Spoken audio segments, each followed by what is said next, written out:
Di dalam persidangan Munarman, terungkap jelas kalau memang dia punya rencana besar untuk mengarahkan FPI menjadi ormas global. Munarman adalah seorang pengacara yang pintar, ambisius, dan dia juga punya jaringan internasional. Inilah yang membuatnya bisa masuk ke circle utama Rizik Syihab. FPI dibentuk tahun 1998 saat gelombang reformasi sedang keras-kerasnya di tahun itu. Dan menurut kabar, awal mula FPI terbentuk di saat rejim Soeharto membentuk kelompok yang dinamakan PAM Swakarsa. PAM Swakarsa ini adalah kelompok sipil yang dipersenjatai untuk berhadapan dengan mahasiswa yang gencar berdemo menuntut Soeharto turun.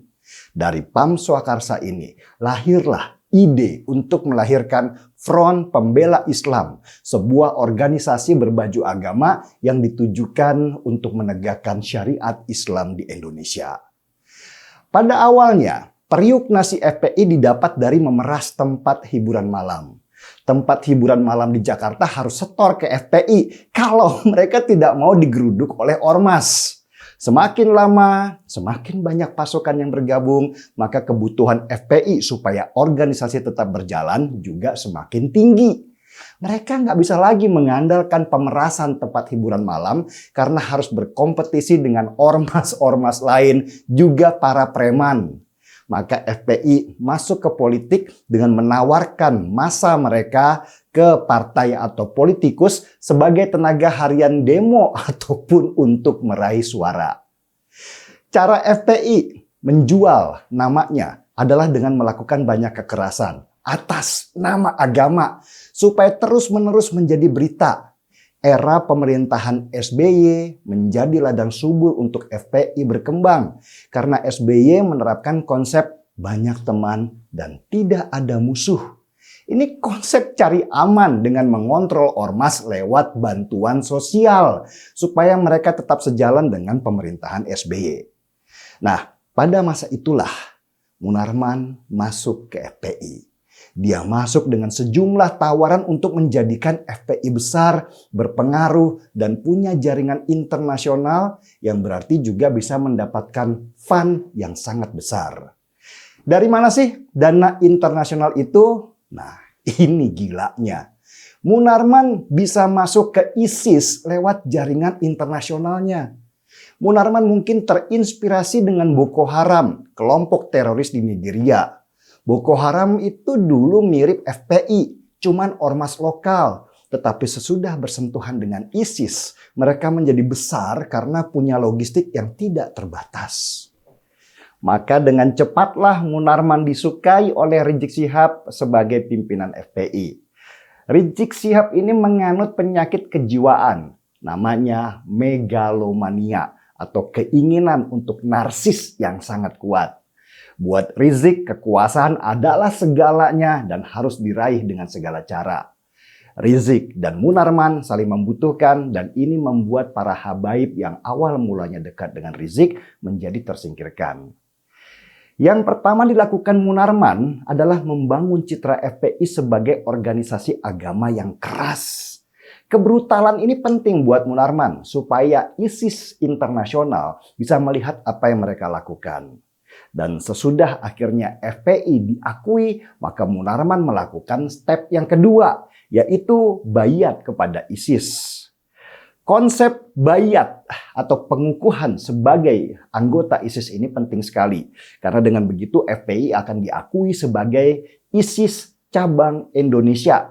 Persis seperti Boko Haram yang dijadikan ISIS cabang Afrika Barat. Maka bergeraklah Munarman melakukan pembayatan di mana-mana, termasuk yang di Makassar itu tahun 2015. Dan dari acara bayat itu, langkah ketiga dimulai, yaitu melakukan atau menyebarkan aksi bom bunuh diri di mana-mana sebagai sebuah bukti dan bakti kepada ISIS. Salah satu peserta bayat di Makassar, pasangan Ruli Rian Zeke dan istrinya Ulfah Handayani, sesudah bayat di Makassar itu langsung berangkat ke Filipina dan meledakkan diri mereka di gereja katedral. Kesaksian ini diungkapkan salah seorang saksi anggota FPI yang ditangkap dan menceritakan bagaimana kuatnya pengaruh Munarman dalam acara Bayat itu sehingga mereka bersedia menjadi kaki tangan untuk melakukan bom bunuh diri.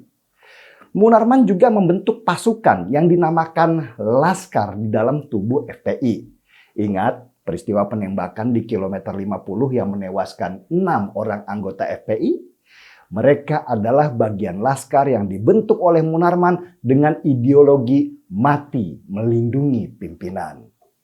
Tahun 2020, netizen di Indonesia heboh karena menangkap basah foto seorang bule datang ke tempat Munarman.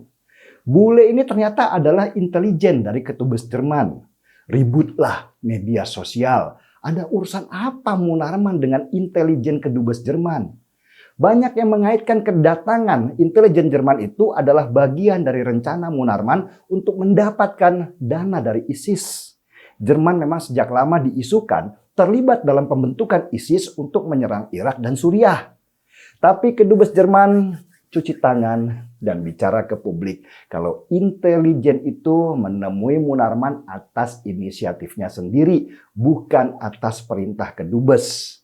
Ya, begitulah di dunia intelijen. Ketika intel itu ketahuan, maka dia harus berdiri sendiri dan keberadaannya langsung tidak diakui.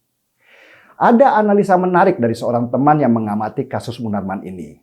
Munarman sebenarnya punya ambisi yang sangat besar untuk menguasai FPI sendiri. Dia yang punya rencana, dia yang punya jaringan, dia juga yang gerak. Jadi untuk apa dia kasih FPI ke Rizik Syihab? Rizik Syihab sementara hanya dijadikan simbol saja oleh Munarman dan nanti lama-lama Rizik akan disingkirkan sendiri oleh Munarman. Dan kudeta di dalam internal ini biasa sekali dilakukan oleh organisasi teroris di seluruh dunia karena nafsu mereka sebenarnya sama, yaitu berebut kekuasaan.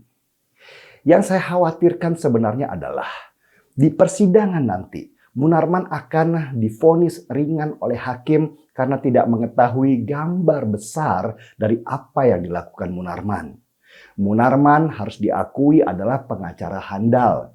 Dia licin dan licik dan menguasai ruang sidang karena memang itu sudah makanannya. Kalau Munarman dan Rizik lepas nanti, entah apa yang akan terjadi ketika kita menghadapi Pilpres di tahun 2024, di mana dikhawatirkan politik identitas akan semakin menguat. Dan Munarman pasti belajar dari kesalahan dan akan lebih hati-hati dalam berbuat.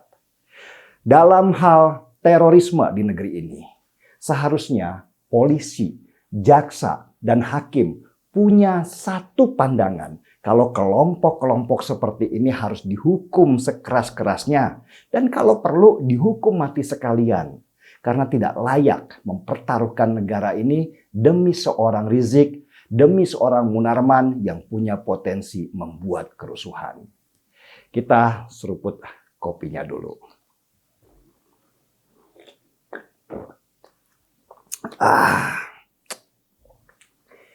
Markiman, mari kita siram teh Munarman.